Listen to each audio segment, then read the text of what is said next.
प्रिय छात्रों, मैं आपको काव्य शास्त्र इस विषय का अध्यापन कराने जा रहा हूँ। सर्वप्रथम काव्य शास्त्र पढ़ने से पूर्व हमें ये जानना जरूरी है कि काव्य की परिभाषा क्या है, काव्य कहते किसे हैं। तो काव्य शास्त्र के जो आचार्य हुए, आचार्य दंडी, जिन्होंने काव्यादर्श नाम की रचना की है, उन्होंने इसकी परिभाषा दी, कथ्यते काव्यम इष्टार्थ व्यवच्छिन्ना पदावली। काव्यम किम प्रश्न आगच्छति। हमारे समय एक प्रश्न आता है कि काव्य क्या है, काव्यम किम, है ना।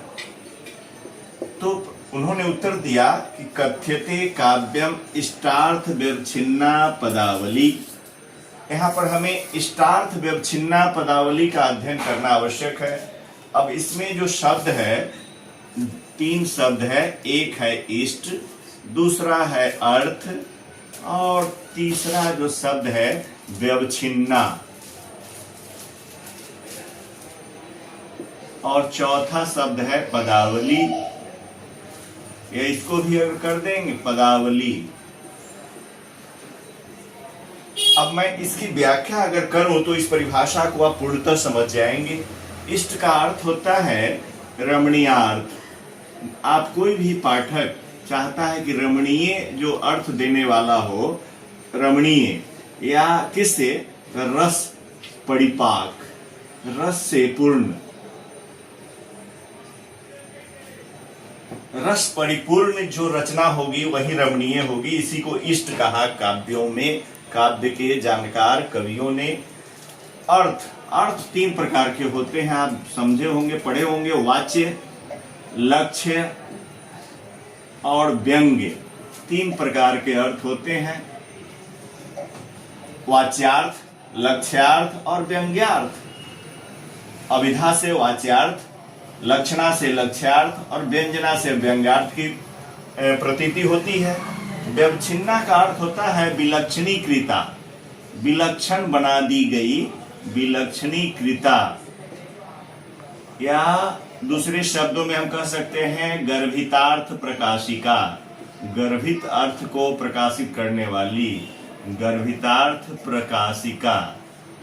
ऐसे विलक्षणा का अर्थ होगा जो विलक्षणीकृता, कुछ विलक्षण सी बना दी गई है, कुछ यूनिक, और गर्भित जो उसमें अर्थ जो है उसमें सन्निहित है, ऐसी व्यवच्छिन्ना। और पदावली में दो शब्द है, एक है पद और दूसरा है आवली।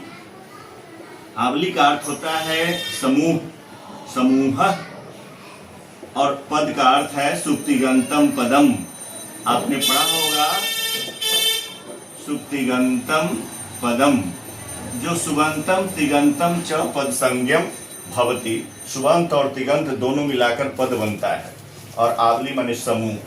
तो ऐसे पदों का समूह जो रमणीय अर्थ के प्रतिपादन में रमणीय अर्थ से युक्त हो, और वाच्य, लक्ष्य, व्यंग, इन तीनों अर्थों से विलक्षण बना दी गई हो, कुछ विशेष रचना कर दी गई हो, कुछ विशिष्ट सी उसमें चमत्कृति आ गई हो, ऐसी गर्भितार्थ प्रकाशिका, गर्भित अर्थ को प्रकाशित करने वाली ऐसे पदों के समूह को हम काव्यम कथ्यते, उसी को काव्य कहते हैं। यही दंडी ने कहा। इसी को अन्य विद्वानों ने, जैसे पंडित राज जगन्नाथ ने कहा, रमणीयार्थ प्रतिपादिकः शब्दः काव्यम। आचार्य विश्वनाथ ने कहा वाक्यम रसात्मकम काव्यम। वो आगे के व्याख्याकारों ने अलग अलग परिभाषाएं दी, लेकिन जो प्रारंभिक स्तर पर कोई आपसे पूछे कि दंडी ने काव्य की क्या परिभाषा दी है, उसकी क्या विशेषता हो सकती, क्या व्याख्या की जा सकती है, तो आप इतनी व्याख्या करेंगे। मैं समझता हूं कि आप समझ चुके होंगे कि इष्ट अर्थ, इष्टार्थ, व्यवच्छिन्ना, पदावली, पढ़ने भी आ गया, कथ्यते काव्यम इष्टार्थ व्यवच्छिन्ना पदावली। अब कहा कि इष्ट का मतलब मैंने बताया रमणीय या रस परिपूर्ण। अर्थ का मतलब तीन अर्थ होते हैं, वाच्य, लक्ष्य और व्यंग। व्यवच्छिन्ना का अर्थ विलक्षणीकृत कर दी गई, विलक्षण सी रचना बना दी गई। ऐसी पदों की आवली, पदों के समूह को काव्य कहते हैं। जो वाच्य लक्ष्य व्यंग यानी वाच्यार्थ, लक्ष्यार्थ और व्यंग्यार्थ तीनों से रमणीय बना देने वाली बन गई, ऐसी गर्भितार्थ प्रकाशिका काव्य कहलाती है। आचार्य दंडी ने काव्य की ये परिभाषा बताई। मैं समझता हूँ आप अच्छी तरह से समझ चुके होंगे। धन्यवाद।